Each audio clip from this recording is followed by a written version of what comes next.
180일 동안 이어진 2차 종합특검 수사가 마무리됐습니다. 58명을 재판에 넘겼지만 수사가 끝난 뒤에는 성과만큼이나 정작 핵심은 다 밝혀졌느냐는 지적도 나오고 있는데요.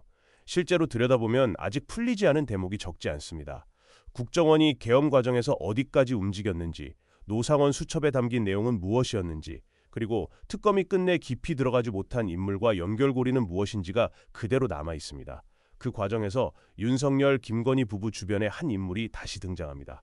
그럼 지금부터 하나씩 살펴보겠습니다.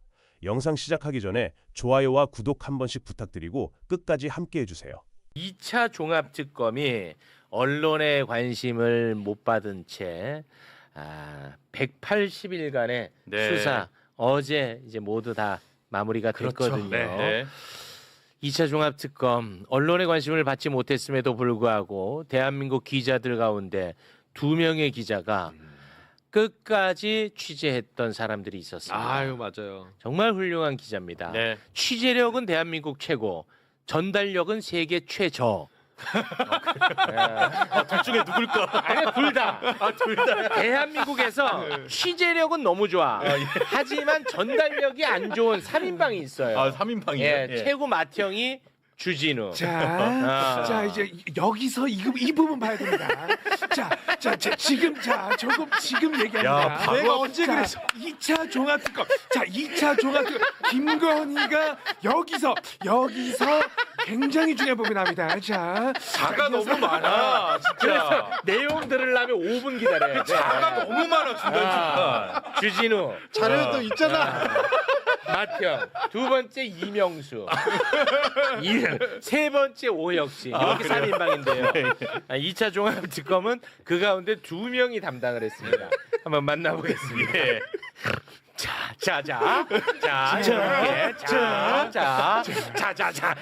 아니 그리고 주변에서 뭐 건들지도 않았는데 맨날 이렇게 막아. 이제 속에 들어갑니다. 자, 좋냐? 주진우 기자. 안녕하세요. 오랜만에. 오랜만에 뵙습니다. 우리 주진우 기자님. 저와는 10년 인연. 아, 그래요? 주진우 기자. 예, 박근혜 잡고, MB 잡고, 윤석열 잡고. 대단했어요. 예. 제가 말은 잘 못합니다. 내가 그랬다고? 와, 이 공감 지금 난리 났어. 공감. 와, 난리 났습니다. 야, 빵 터졌다. 오늘부터 자제하겠습니다. 고맙습니다. 그 모든 것들이 다 매력입니다. 그렇죠. 네, 고맙습니다. 자, 그리고 배울 게 없어서 그 눌변을 배웠습니다. 오혁진 기자. 박수로 모시겠습니다. 안녕하세요. 안녕하십니까. 오혁진 기자. 우리 주진우 기자 어떻게 생각하세요? 거의 뭐 아버님 벌이라서 대하기가 좀 대하기가 예. 껄끄러워요. 네. 껄끄럽다기보다는 좀 어렵죠. 네. 껄끄럽진 않아. 똑바로 이게. 껄끄럽지 않습니다. 그렇지 않습니다. 고맙습니다. 근데 진짜 이 두 분만 내가 알기로는 아무튼 2차 종합특검과 관련해서 가장 열심히 취재하고 열심히 보도했던 분들 맞습니다. 네, 그래서 너무 감사하고요. 이제는 뭐 수사가 마무리가 됐으니까 총정리 차원에서 함께 이야기를 나눠보고자 오늘 어렵게 두 분 모셨습니다. 묵사발 내놓고 이제 글로 써드릴게요 제가. 자, 2차 종합특검 본격적인 내용에 들어가기에 앞서서 윤석열 얘기 잠깐 하고 가겠습니다. 네. 결국은 이제 윤석열의 내란을 2차 종합특검에서 좀 제대로 보자는 취지였으니까 그렇죠. 윤석열 잠깐 이야기하고 가겠습니다. 박성재 재판의 증인으로 윤석열이 나왔는데요. 거기에서 윤석열이가 이 내란과 관련해서 한마디를 했어요. 네. 근데 이 내용을 보면 이 내란에 대해서 진짜 전혀 아직도 반성하지 않습니다. 이 천벌 받아야 됩니다. 소개 부탁드립니다. 그 우리 정부 공직자 이런 분들을 볼 때 구치소 안에서 지나가면서 보면 가슴이 찢어집니다. 당시에 국가 비상사태라고 생각했기 때문에 법에 따라 순진하게 판단을 했지만 많은 사람들이 생고생 당하는 거 보면서 마음이 찢어집니다. 라고. 근데 이걸 갖고 이제 뭐 일부 언론에서는 윤석열이 계엄에 대해서 좀 후회하는 듯한 발언을 했다. 이렇게 표현을 하는데 아유, 전혀 아닙니다. 자 그럴 사람이 보십시오. 아니지. 이게 뭐냐면 올려주세요. 이 발언은 뭐냐면 지금 억울하게 당하고 있다는 거야. 네네네. 내 정부 사람들이 나는 이게 문제가 있어서 나는 비상계엄을 했어. 근데 지금 다 탄압받고 있다는 거야. 생고생. 생고생. 법에 따라 순진하게 판단을 했다는. 이거 후회하는 발언 절대 아닙니다. 예. 윤석열이 천벌받아야 됩니다. 후회할 사람도 예. 아니고. 법에 따라 순진하게 판단했다. 자기는 법적 테두리에서 계속 얘기했다는 얘기를 하는데 순진하게 판단. 누군가 시키는 대로 순진하게 결정했다. 이렇게 보는 게 맞는 것 같습니다. 자기는 사실은 윤석열이 내란을 기획할 만한 그 정도의 수준의 그 사고는 없어요. 일단 복잡한 문제가 나오면 야 시끄럽다. 술이나 먹자 이렇게 넘어가는 사람인데 네. 지금 군과 그 검찰 그리고 국정원 그리고 정부 조직이 다 움직였습니다. 최성목한테 문건을 주지 않습니까? 그 네. 내용을 다 부인하고 있는데 순진하게 판단했다. 누가 결정해 준 거를 순진하게 따랐다가 이렇게 됐다. 이렇게 저는 보이더라고요. 그 혼자 결정했을까? 이번 특검에서 윤석열 말고 윤석열 진짜 내란의 기획자들이 조금 나온 것 같아요. 그래서 저는 특검의 의미를 거기서부터 출발해야 된다고 생각합니다. 알겠습니다. 자 그러면 자연스럽게 2차 종합특검 이야기로 넘어가 보겠습니다. 180일 동안 이제 수사를 했고 마쳤는데요. 윤석열, 김건희 등 58명을 기소를 했습니다. 뭐 간단하게 특검이 이제 또 소회를 밝혔는데 잠깐 그 부분 영상으로 보고 오겠습니다. 수많은 난관과 각종 어려움에도 불구하고 종합특검 구성원들의 헌신적인 노력으로 인하여 180일간의 수사 기간 동안 구속기소 7명, 불구속기소 50명 등 총 57명을 기소하는 성과를 이루었습니다. 아낌없는 칭찬과 격려를 감히 부탁드립니다. 수사 과정이나 특검 운영 과정에서 잘못된 점이나 부족한 점도 있었습니다. 이는 모두 부족한 저의 소치이므로 저를 비판해 주시고 질책해 주시기 바랍니다. 네, 그래서 오늘 시키는 대로 저희는 칭찬과 질책을 다 할 생각입니다. 네. 맞아요. 정확히 있어요. 이제부터 한번 정리를 해볼까 하는데 먼저 조태용 얘기를 좀 해볼까 합니다. 조태용. 네, 조태용 국정원장은 원래 그 전 1차 특검 있죠. 네. 거기에서는 내란 혐의로는 기소가 안 됐어요. 조태용. 예, 위증 정도, 위증 관련한 걸로 이제 기소가 돼가지고 2심에서 2년 6개월 며칠 전에 이제 선고가 나오지 않았습니까? 네. 그런데 2차 종합특검이 내란 중요 임무 종사 혐의로 기소를 했어요. 그런데 공소장 내용을 보니까 윤건영 의원이 최근에 기자회견을 했잖아요. 네, 네. 그 내용이 많이 반영이 된 것 같아요. 아 국정원에서 뭐 문건 같은 문건, 것도 있고. 네. 윤건영 의원이 정보위 간사다 보니까 야 문건 요청해가지고 받아봤잖아요. 그 내용이 많이 반영이 된 것 같아. 공소장에. 그렇습니다. 그래서 이거는 어떻게 보면 굉장히 그 쾌거라고 좀 보는데 공소장 내용 일부만 좀 소개해 주시겠습니까? 대공수사권 폐지로 계엄 시 합수부에 국정원 직원을 파견하는 것이 불가능하다는 사실을 보고받았다. 그러나 다수 국정원 직원은 계엄사 합수부 파견 도상 연습을 실시했다. 계엄 당일 밤 정무직 대책회의를 개최해 우리가 을지 연습 때 논의하고 고민한 부분을 지금 하면 될 것이다. 그에 준해 부서에 맞게 준비하자라며 계엄 수행을 지시했다. 네. 저희가 이걸 한번 깊이 있게 다루지 않았습니까? 네. 국정원은 계엄 전부터 계엄을 준비를 했었고 계엄 당일에는 모든 부처가 다 관여를 했다. 문건이 존재한다. 이런 얘기를 했었거든요. 네. 이건 굉장히 의미 있는 성과인 것 같습니다. 이번 종합특검의 가장 큰 성과라고 볼 수 있습니다. 이 부분이 네, 이 국정원의 정치 개입 그리고 내란 개입은 이거 하나만 떼서 특검을 해도 될 만큼 크고 중요한 문제입니다. 국정원 부분만 떼도 네. 윤석열은 어디에서 배웠을까? 윤석열이 이 국정원 문제를 어떻게 고민했을까? 근데 윤석열이 예전에 국정원의 정치 개입 수사를 한 사람이에요. 맞아. 그래서 김태호 기소하고 잡았던 사람이 김태호를 잡았던 사람이 윤석열입니다. 네. 그런데 김태호라는 사람이 MB 청와대에서 뭘 했냐면은 MB 청와대에서 안보를 다루는 사람이었는데 국정원과 군 사이버사를 동원해서 정치 공작을 하다가 기소됐던 사람입니다. 네. 이거는 사전 지식으로 놓고 넘어갑니다. 네. 그때 윤석열 이명박 때 제가 어떻게 감시를 받았냐면은 잠깐만, 너 왜 웃는 거야? 아니 그 저기 서 선배가 방금 내용에 집중해야지. 이거 중요한 상황인데. 후배가 그러면 어떡해? 집중하고 있습니다. 좀 이따 보자.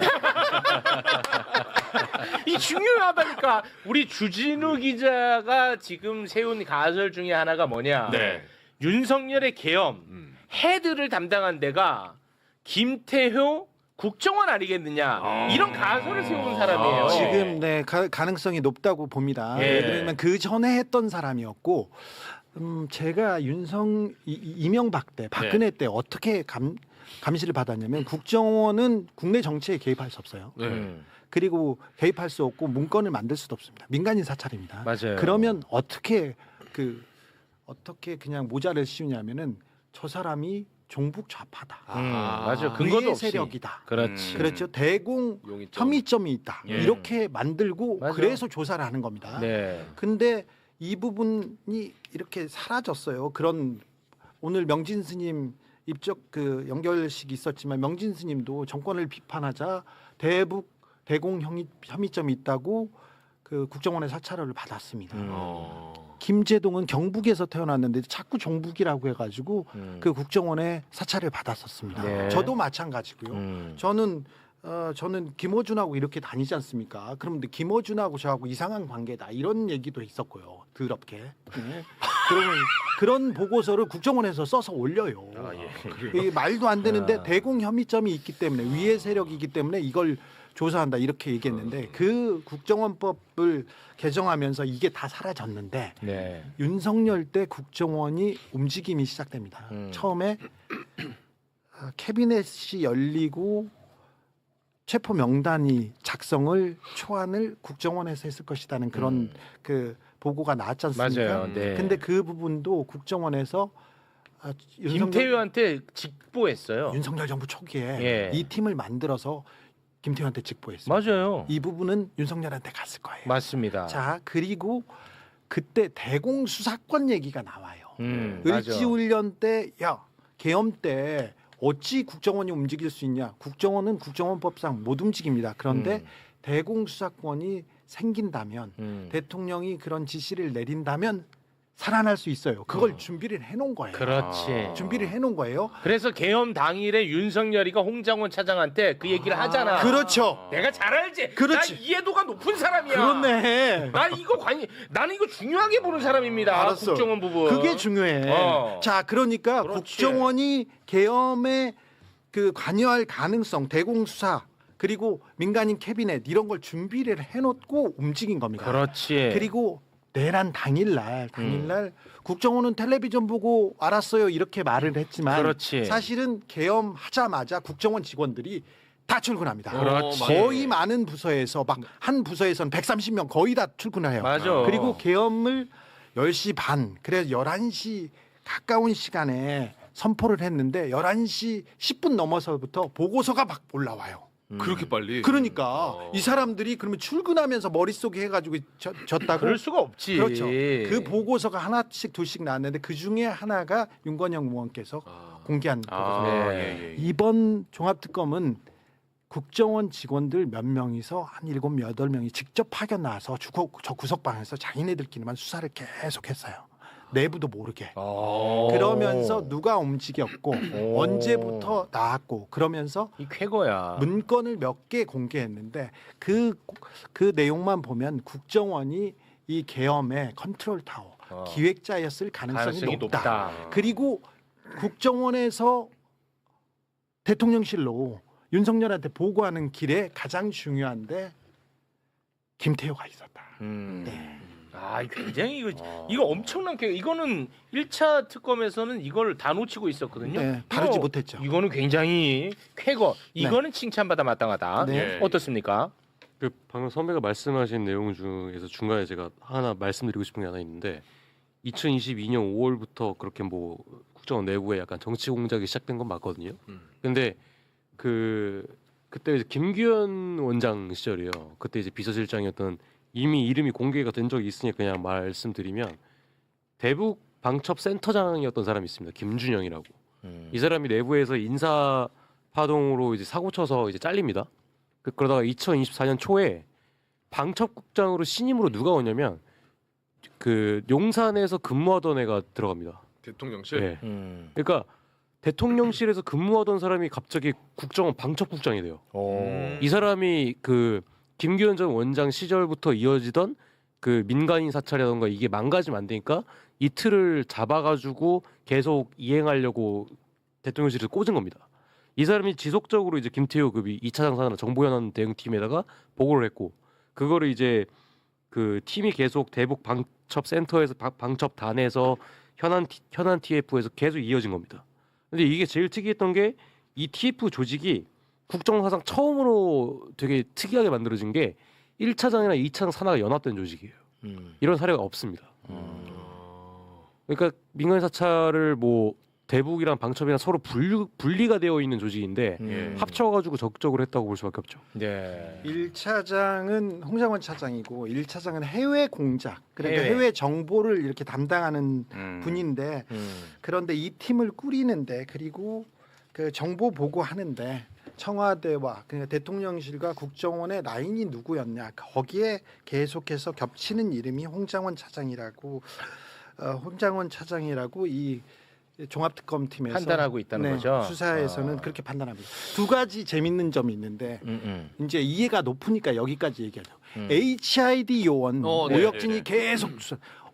HID 요원이 대통령실에 있네. 이 사람은 김태호 소속도 아닌데 김태호한테 계속 보고하네. 여기까지 나왔잖아요. 2차장 밑에 있는데 김태호 1차장한테 보고했어. HID 소속 사람이 대통령실에 간 적이 없어요 지금껏. 그래서 거기로 보내려고 국정원에 한번 보내죠. 네. 국정원에 있다가 공작특보로 국정원 어느 팀에 있었어? 비서실 공작특보로 있습니다. 자 거기 거기에 있다가 차관급으로 간다고. 자, 나 잘 알지. 이 공부를 많이 했네. 공부 많이 했어. 이게 왜냐면 나는 본질이라고 보거든요. 자 그리고는 대통령실에 갔죠. 그렇죠. 이 사람의 동선을 좀 봐야 되고 두 번째로는 해외 공작금을 해외 공작금. 국정원의 해외 공작금을 대통령실 김태호가 썼어요. 그 부분을 쫓아가다 보면 명확하게 국정원법 위반이라는 게 나올 겁니다. 지금 이제 저 종합특검에서 발표를 하자마자 국정원에서 대대적 감찰을 하겠다고 얘기하기 시작했는데 감찰이 먼저 진행됐었어야죠. 그걸로 수사가 됐었어야 되는데 이번엔 거꾸로 가지만 국정원이 얼마나 그 망가졌는지 국정원이 윤석열을 위해서 어떤 위법 행위를 했는지 이거는 규명돼야 됩니다. 이 윤석열이 이명박 박근혜 국정원 특수활동비를 잘못 쓴 걸로 둘 다 잡았거든요. 근데 자기가 이 부분으로 잡히게 됩니다. 아직 남아 있습니다. 남아 있습니다. 자, 좀 전에 이제 홍장원 차장 이름을 언급을 하지 않았습니까? 네. 근데 이제 홍장원 차장 같은 경우는 이제 탄핵 국면 그리고 내란 청산 국면에서 많은 공을 세운 인물이라서 여기에 대한 판단이 굉장히 많이 갈리고 있죠. 기소가 됐는데 누구는 좀 더 지켜보자는 사람도 있고 누구는 이런 거 기소하면은 앞으로 어떻게 하려고 그러냐라고 하는 사람도 있고 누가 협조하려고 하겠냐. 이건 기소해야 다음에 애초에 내란이 터졌을 때 가담하지 않는다 이렇게 생각하는 사람도 있는데요. 이런 논란에 대해서 2차 종합특검 내부에서도 있었던 것 같아요. 네, 그렇습니다. 서로 이견이 있었던 것 같아요. 근데 그 이견을 총정리한 사람은 아마 특검이 아닌가 싶어요. 그래서 직접 이것과 관련해서 이야기를 합니다. 그 부분 잠깐 들어보겠습니다. 일부 피고인 중에 수사와 재판에 협조했고 탄핵 심판에 결정적 기여를 했던 몇몇 관련자들이 기소가 돼서 언론이 좀 시끄러운 것 같은데 수사와 재판에 협조했던 공을 참작해서 어느 정도 형을 정할 것인가 이것은 법원이 판단할 문제지 수사기관이 판단할 문제가 아닙니다. 최소한 여러분들은 1심 판결 때까지 좀 중립을 지키고 기다려주세요. 네. 판단이 어렵다. 판단을 좀 지켜보고 예. 내리시면 어떻겠느냐 이런 이제 당부의 말까지 했습니다. 홍장원 차장을 기소한다고 했을 때 제가 똑같은 질문을 했었어요. 공익 명확한데 저 사람의 입을 막으면 주변 사람들도 특검 수사에 도움을 주지 못할 가능성이 있다. 왜 거기까지 가느냐 얘기를 했는데 조성현 대령보다 홍장원 차장은 그 내란에 기여한 바가 크다. 그리고 내란이 끝나고 나서도 계속 김태효와 함께 여러 가지 정리를 위해서 움직였던 측면이 있기 때문에 만약에 공소장이 보여지고 그리고 재판 과정에 증거들이 나오면 국민들이 판단할 것이다 생각한다고 합니다. 알겠습니다. 이 부분에 대해서는 우리보다 더 고민을 했던 것은 분명해 보입니다. 예. 이 건과 관련해서는 우리 주진우 기자는 조금 전에 본인 의견을 밝히지 않았습니까? 내가 취재해 보니까 내란 혐의점이 조금 분명해 보이는 것 같더라라는 입장인데 반면에 또 우리 후배 기자님은 이거는 무리한 기소다 이런 또 입장이거든요. 의견이 다르구나. 저는 이런 걸 참 좋아합니다. 왜 말해? 그러니까 저는 그 홍장원 차장 관련해가지고 진술서 몇 개를 좀 봤거든요. 네. 뭐 안보수사국장이라던가 아니면 뭐 방첩국장이라던가. 근데 제가 말씀드렸던 그 방첩국장이 대통령실에서 꽂은 사람이에요. 윤석열 정부 때. 그러니까 홍장원이라는 사람에 대해서 감정이 좋을 수가 없는 사람이에요. 실제로 좋지 않은 진술도 몇 개 했었고 그리고 안보수사국장의 저 이름도 알고 한번 연락도 드렸던 분인데 홍장원 차장이 일면식이 없는 사람입니다. 근데 진술을 해보니까 제가 보기에는 이거 허위 진술 아닌가라는 생각이 들 수밖에 없는 거예요. 홍장원에게 불리한 진술인데 그건 만들어진 것 아니냐? 네네네. 감정에 의해서. 네네. 그래서 약간 종합특검에서 플리바게닝식으로 이제 진술을 좀 잘 이끌어내가지고 그렇게 좀 수사를 했던 부분이 아닌가라고 저는 생각을 하는데 네. 물론 저보다 이제 선배님께서 더 수사를 취재를 더 잘하시다 보니까 아니야. 어쨌든 저는 그렇게 항상 생각을 그렇지는 합니다. 않아. 그러면 사안에 따라 다를 수 그렇습니다. 있죠. 예. 네. 우리는 이거 두 목소리를 다 담았기 때문에 이게 참 중립적으로 잘 담았습니다. 네. 요거는 뭐 계속 이제 반복되는 이야기니까 맞아요. 요 정도로 정리를 하고요. 아니 왜냐하면 안보위의 세력 명단 관련해서도 그 팀이 만들어지고 팀이 다시 해체했다가 다시 새로운 사람들이 편입되는 과정에서 홍장원 차장이랑 연결고리가 없어요. 부서랑도 전 상관이 없고 처음에 만들어질 때는 홍장원 차장이 지시했다고 하죠. 그 현안 TF 네. 그리고 11월 그 직무대리 시절에 말씀하신 싸우는 건데 분위기로 갑니다. 내란 때 캐비넷이 열리고 인사 파일, 조난 파일들이 열려서 이 사람들을 위해 세력이 이 사람들을 체포해야 된다. 여기까지 움직인 거는 분명히 보여서 내란 당시 국정원의 움직임에 대해서는 면밀하게 쳐다봐야 됩니다. 그래야 다음번에 이 생각을 하는 사람들이 절대 움직이지 못하도록 하는 그 선례를 만들 수 있습니다. 알겠습니다. 그럼 분명한 거는 아마 이제 사법부에서 네. 유죄를 예를 들어서 선고하더라도 정상 참작은 될 것 같아. 그렇습니다. 예, 그거는 동의하시죠? 내란 그 이후에 대통령을 탄핵하는 과정에서 홍장원 결정적인 차장의 역할을 했거든요. 큰 역할은 맞아요. 부인할 수 그렇습니다. 없죠. 예. 영웅적 역할이었습니다. 그렇습니다. 네. 자, 2차 종합특검이요. 우리가 굉장히 관심을 많이 가졌던 노상원 수첩 문제. 요거. 그리고 양평 고속도로 문제. 에헤이. 이거를 마무리를 짓지를 못했어요. 원희룡가 가장 아쉽습니다. 저는 또 개인적으로는 삼부토건 문제. 뭐 이제 그런 것들이 좀 남아 있는데 네. 노상원 수첩과 양평 고속도로 수사에 대해서 이야기를 했거든요. 이제 둘 다 수사는 했는데 워낙 수사할 게 많아서 다 마무리를 못 짓고 다른 수사기관에 넘겼다고 했습니다. 자, 일단 노상원 수첩과 관련된 부분의 브리핑 보고 오겠습니다.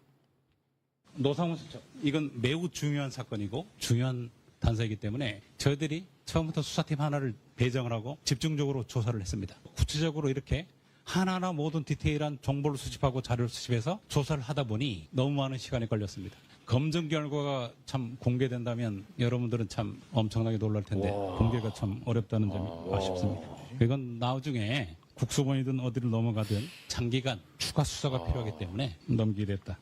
와, 엄청나게 놀랄 거래. 와, 난 이 표현 듣고 깜짝 놀랐네.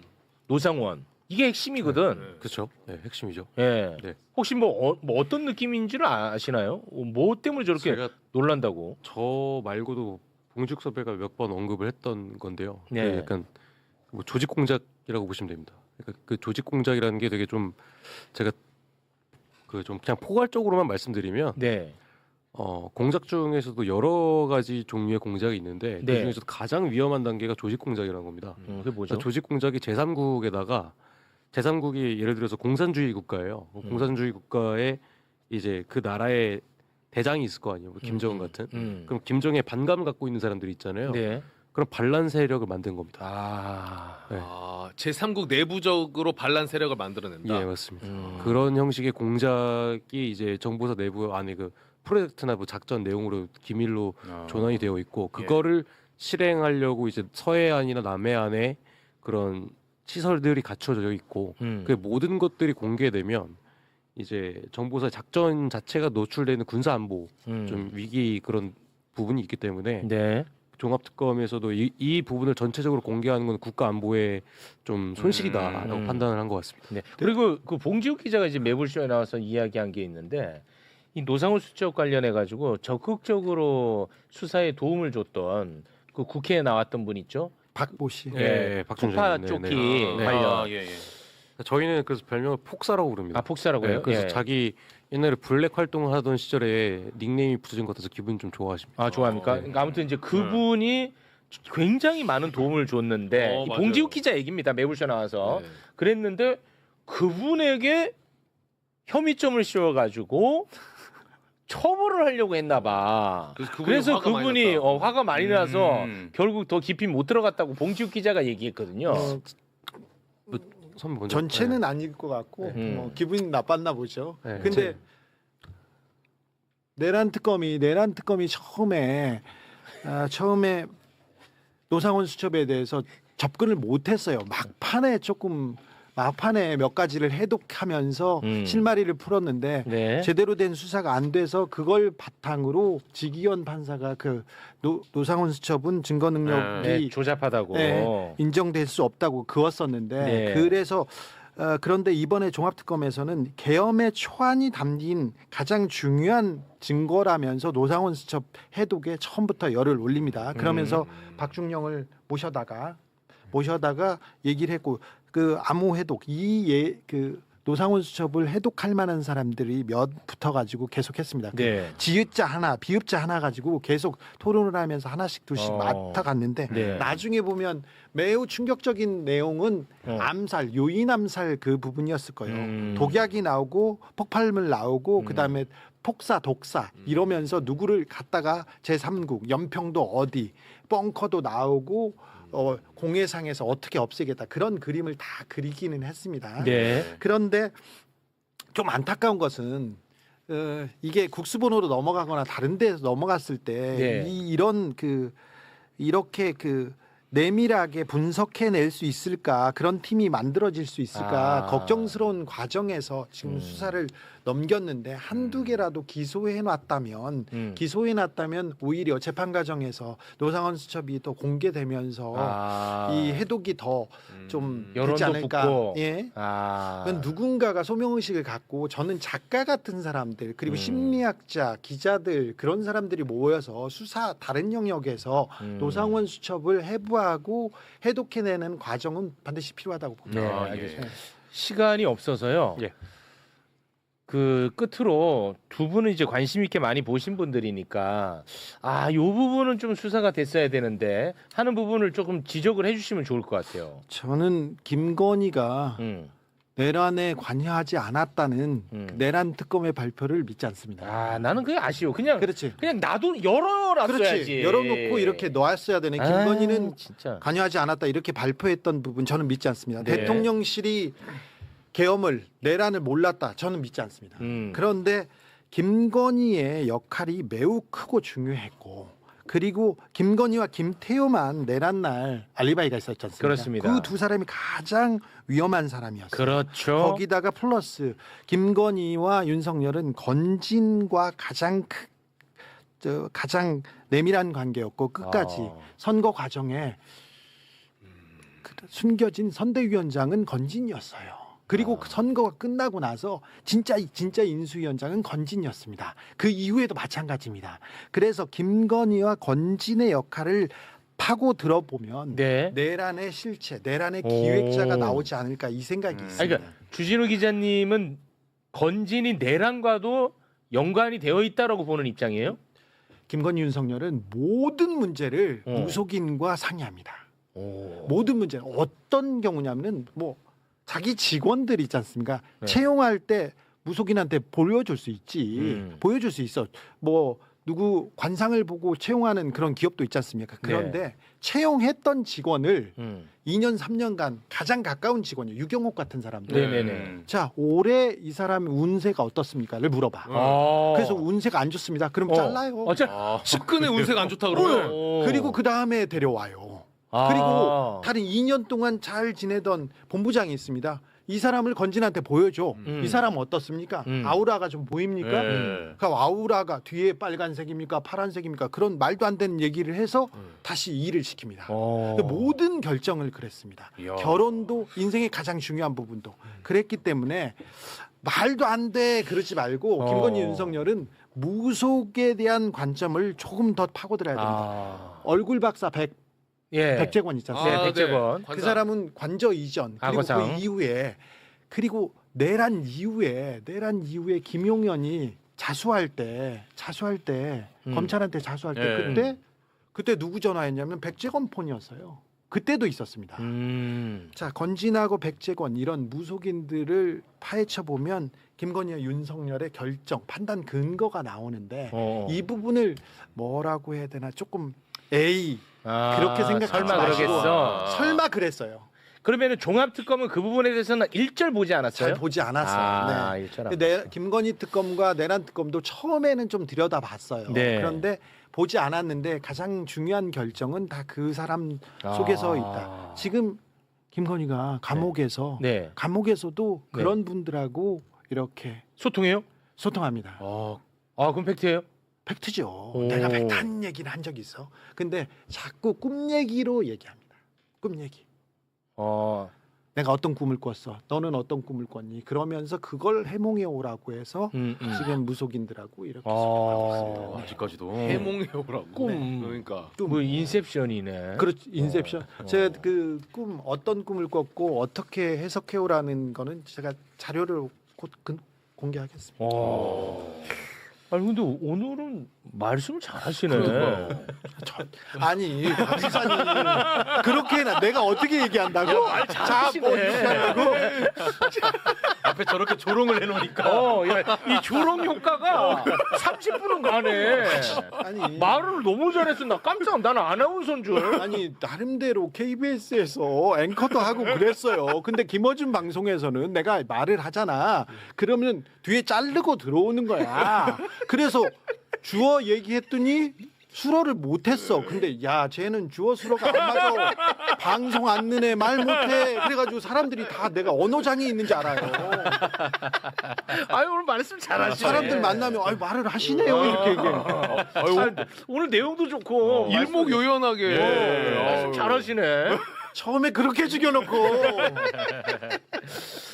우리 기자님은 어떤 부분을 좀 더 봐야 건진 되나요? 관련해 가지고 저도 말씀드리고 짧게만 싶은 하나 부탁드립니다. 있는데 오늘 저희가 제주도 사건을 좀 깊이 있게 다뤄야 됩니다. 예전에 윤중천 사건 아시죠? 그때도 건진이 등장을 합니다. 그러니까 윤중천에게 김학의를 연결시켜 준 사람이 건진입니다. 윤중천이 그 김학의 그 건설업자 윤중천 그 별장 주인 윤중천이 윤중천이래 김학의에게 소개해 준 게 건진입니다. 건진이야? 그러니까 옛날에 건진이 검찰을 어떻게 주물렀는지를 잘 보셔야 돼요. 그리고 건진과 윤석열이 어떻게 만나게 됐는지도 보셔야 되는 게 지금 이제 죽었는데 건재진 전 법무부 장관이라고. 자, 그 얘기 조금 해도 돼? 시간 있어? 와, 이 내일 해야겠는데. 윤석열이 윤석열 빼고 건진이 왜 그 정계 그리고 검찰 국세청에 이렇게 비상하고 거기에서 힘을 어떻게 휘둘렸냐면은 권재진 전 법무부 장관 얘기 나왔습니다. 그 사람이 암에 걸렸어요. 근데 암에 걸렸는데 병원에 안 가고 건진한테 가. 그리고 이현동 전 국세청장이 있습니다. 알아. 그분은 자식이 아파. 어. 근데 병원에 안 가고 권진한테 가?